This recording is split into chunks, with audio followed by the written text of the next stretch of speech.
पुरबही पछुआ मोरे बाबा कैसा गरवा पुरैनी झालर देई हो।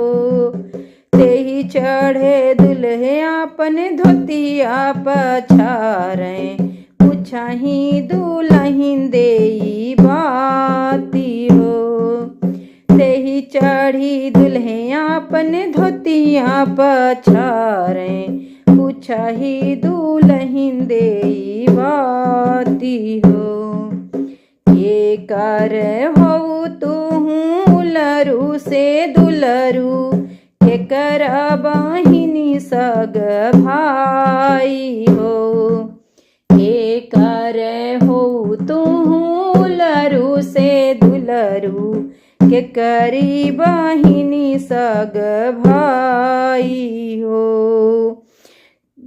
कवने बानी जिया चलो बड़ा सुंदर अरे कवने बानी जिया चलो बड़ा सुंदर के करे सगरे नहाऊ हो।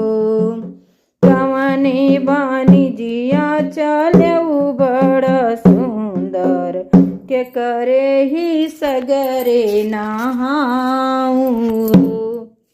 अपने बाबैया जी के उलरू से दुलरू अपनी बहिनी सग भाई हो।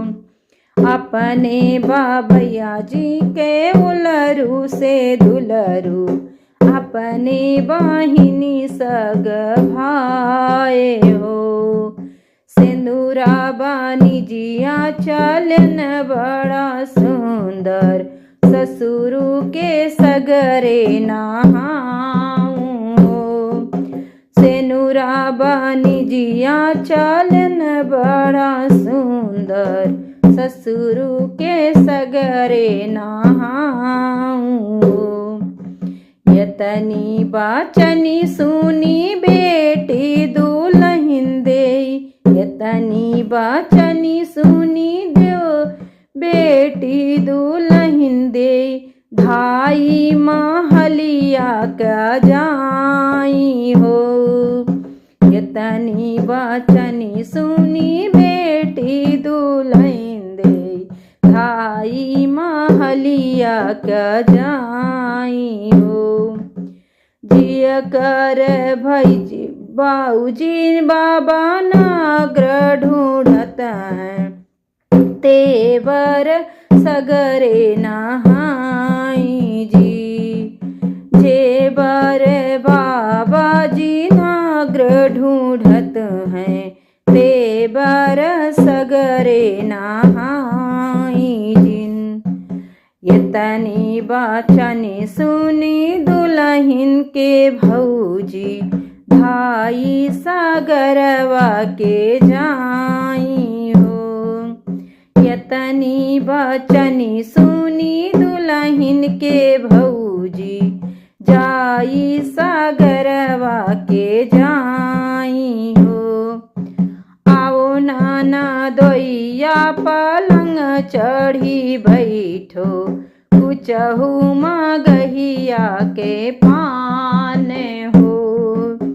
आओ नाना दोइया पलंग चढ़ी बैठो कुचहू मगहिया के पान हो। नागर भीतर हुई है डरिया फनाओ लई जाओ बैरन हमार हो।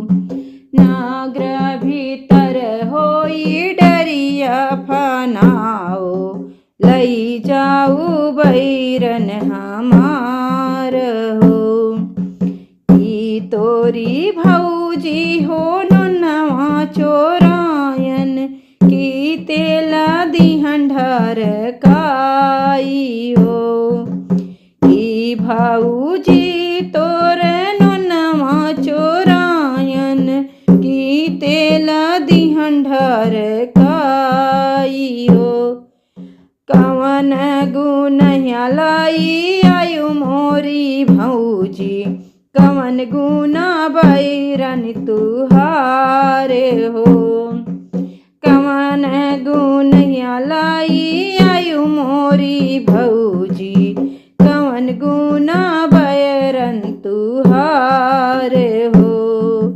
नाहिय मोरी ननदी नुनवा चोरायु, नाही तेला दिहु ढरकाई हो।